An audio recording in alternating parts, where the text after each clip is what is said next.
I feel awkward already. Well, let me start with the first question of enlightenment. So, in chemistry class, what do you call water as? H2O. Everybody? Anybody says otherwise? No? Perfect. Okay, let me jot this down. And probably oxygen? Okay, not bad. Not bad. Okay, let's talk about what would 2 by 4 by 4 by 6 be? Can anybody try? A lot of them are doing like this, right? You want me to help you. Now you are at a better situation to do. I'll go forward. What would the minus 2 into minus 3 be? Plus 6? Okay, intelligent people. Want to enlighten you now. Okay, now, when was the last you ever used this data in your life? All of you are so very clear with the answers, right? You're so accurate. You learned it with so much of hard effort, maybe a lot of beatings. You never know. When was the last you ever used? Okay, let me change my language. Anybody ever used it after college? Raise your hands. I can see one. Great. Only one? Generally I used to get 2, 3. Yeah, 2. You're scratching your head or you? 3. Thank you. Thank you. Only 3 of them use. Hope you're not professors teaching. Okay. Great. Okay. So in the crowd, I can take a percentage. I learned how to make percentage also. So 97% of them have never used in the life. Then why did we waste so much of time learning it? Seriously, right? Yeah, seriously, damn it. And 10 years slogged. It's very important to ask this question at this junction because this is what you want your children to do now. This is a junction, you want your children to learn all this. So please answer me, why is that we want our children to learn all this? Anybody?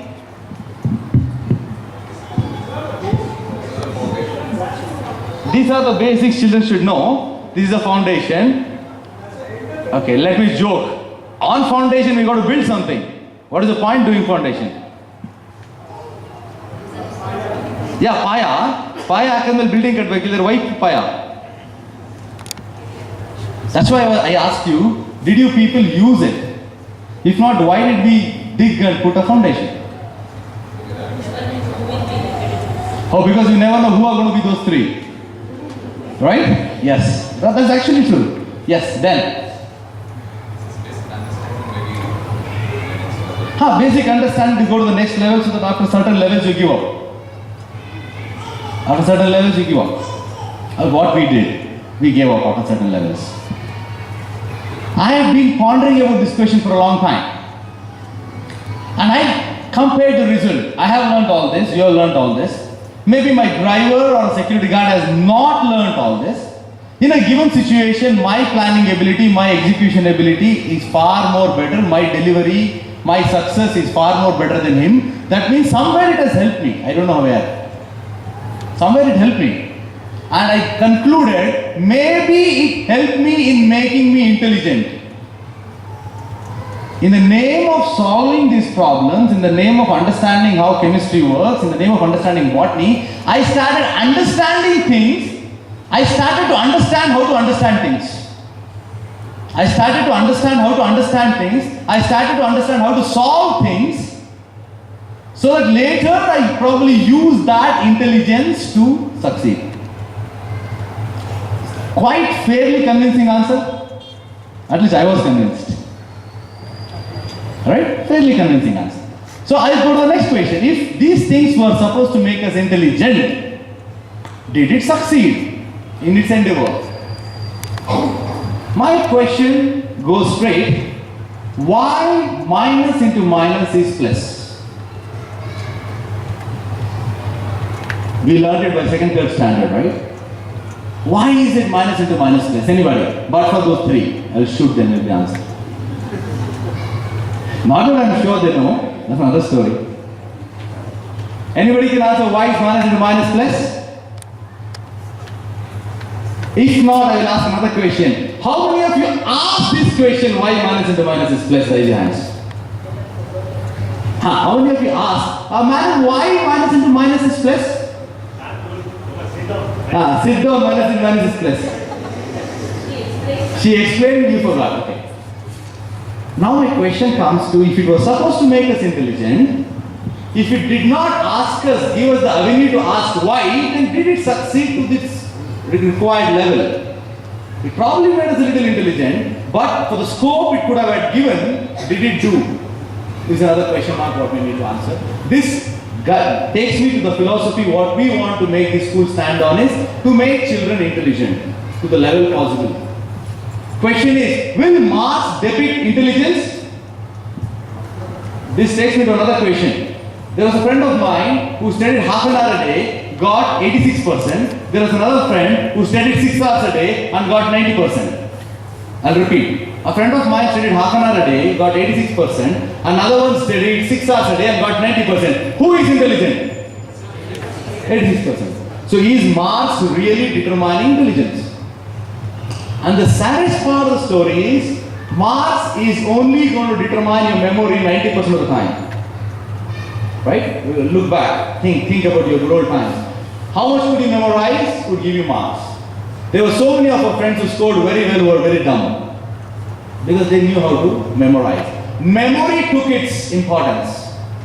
That was the time when people used to move around with encyclopedia. And anybody who was very informative was actually looked up to. He knows a lot of things. Today people will just open their mobile and say something. Is it so? Let me check. Let me check. So those people are not really looked up to. Why? Because the cost of the memory has come down. My mobile has 126 or 256 GB. I don't think I can compete with its memory card. I don't think my memory can compete with its memory card. And probably 256 GB maybe 1,000, 1,500, 2,000 rupees or lesser. So do we need to spend so much of fees to have a memory so small? So is memory the concern? It's another question we need to ponder. Let me ask a question to ladies in the room. First, please answer why minus minus equal plus. If I do that, then there is no inquisitiveness left in you. I know you're stuck. I want you to be stuck. I want you to be stuck. Well, okay, let me move forward. For ladies in the room, if you buy a new knife, right, a new sharp knife, keep it in the attic, keep it in the attic for like a couple of years. And then you remove it and use it. How would it be? It is? You have kept it on the attic.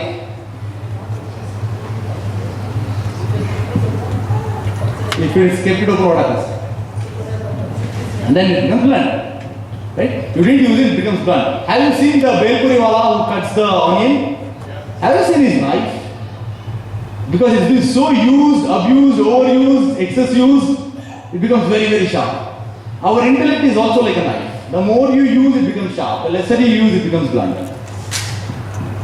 Our intellect is exactly like knife. The more you use, it becomes sharp. So it's very important that we give work for our intelligence.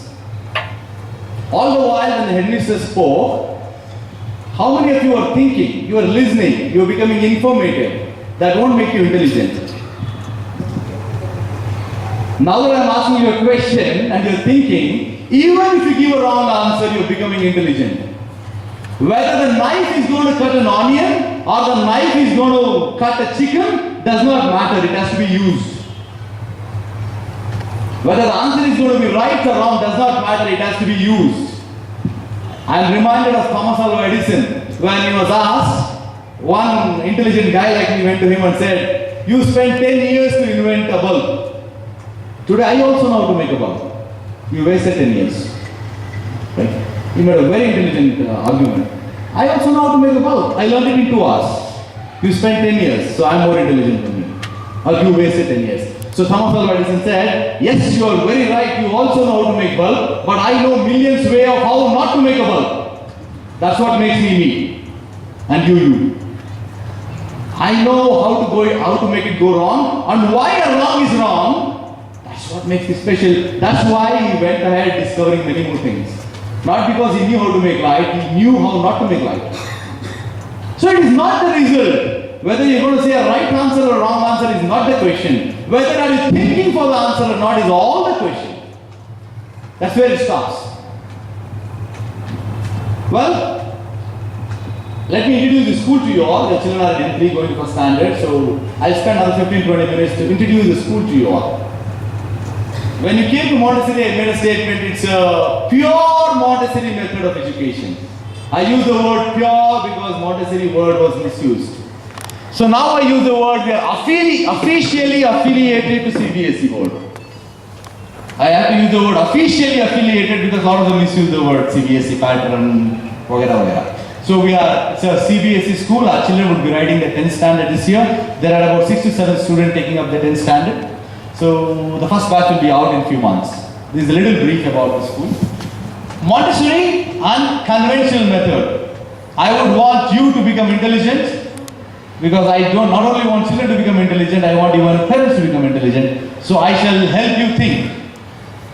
So Montessori, conventional method. I want you to differentiate. And have a rule in the class. When you want to talk, please raise your hands. Okay? So, can you please tell me what is the difference between Montessori and conventional method of education? Yes, please. In what? Choice to choose. Choice to choose the subject. Okay?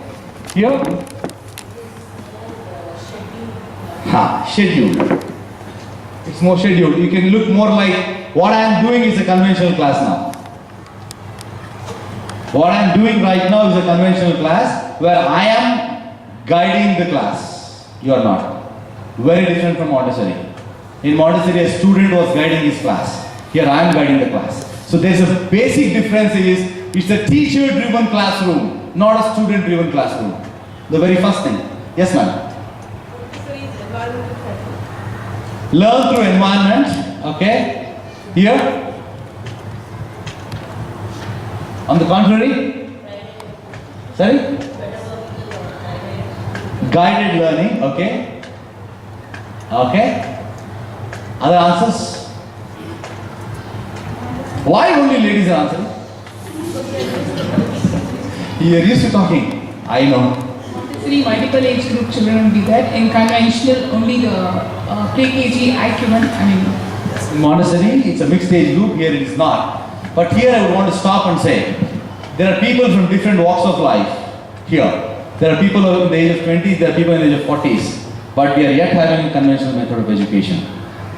So it's not mandate. It is true that conventional classrooms are like that, but need not be. When you go to seminar, it's very conventional. But it need not be of same age group. People are of different age group, right here, different walks of life. Here I would also want to tell you something. It's very difficult because once, let me tell you a story. In a forest, I decided to find out who is the smartest, who should be graded as a winner. So I called for a meeting, emergency meeting. Snakes came, elephants came, monkeys came, crocodiles came, giraffes came. And I am supposed to grade them. So I told, okay, who is going to climb this tree? The fastest is going to be the winner. Crocodile failed. Elephant failed. There were so many of them which failed. The tortoise failed, the rabbit failed. And I made a person, maybe a monkey or XYZ winner. The problem was with the yardstick on which we measured. People were very different. But the yardstick was same. It's very unfortunate situation. Let us acknowledge it. There are people with different abilities, different professions sitting here. But when we call it a competition, the yardstick becomes same. That's a very unfortunate situation. So a child might be good in something else, but yet the child will write CBSE 10 standard. Okay? So you cannot probably take grades too seriously and say this is the only way in which my child's success will be dictated. I'm sure you all know your bosses could have scored less than you, right? I'm sure most of them would have scored less than you. That's why they would have been smart. Well, taking it forward, any other answers between conventional method and Montessori method? Activity-based learning. And what could this be? You're very right, this is activity-based. It's physical activity. What could this be? This can be theoretical, okay, then this can be what else? This can be just a video being played. But what we do at Chitrakuta is we want it to be interaction based. That's what I'm trying out with you now. Though there are 150 people here, I'm trying to interact so that I can make people think, so that they become intelligent. It's very easy to give all the informations. It's very easy to give out all the informations and make you informative, but that will not make you intelligent. That will not make you think. That won't go deeper. So it's very important that people are interactive. The classes have to be interactive. Children should think and probably give a wrong answer or right answer, does not matter. What answer children give does not matter. They are thinking and giving is all what matters. So I conclude by saying that our conventional method is interaction based. It's interaction based, and that makes it the way in Montessori we said it is based only on interest, and it's going to make it very tricky. Very similarly, it's only on interaction, it's also going to make it very tricky. Why is it going to make it tricky? I cannot say a lot of things in 40 minutes. I need to listen to everybody. I need to counterattack everybody. So it takes a lot of time. So we are not really bothered about content, quantum, which we were till N3. In N3 children, a lot of you might take pride. My child knows a lot more than a UKG child. A lot of you might take pride. That will not be the situation in first standard and above. Because the idea is for them to think. It is not how many onions you cut. It's not the quantity we are talking about. It's about how much of skills you develop. So basically the conventional method here depends on interaction. If time were permitted, I would have made you a small group and made you given a question and made you think about it. But those things will take time. But with students we do that. Every 10 minutes we make a small circle and we make them think.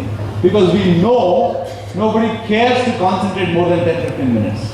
After that you get lost. So we need to break the monotony. This style of teaching we call as Exceed. Kindly go home and browse. We have a style of teaching called Exceed where we depend on interaction. It is not one-way communication, not one-way bombarding. So I'll go to the next question. What percentage of curriculum and co-curriculum should you think a school should have a blend of?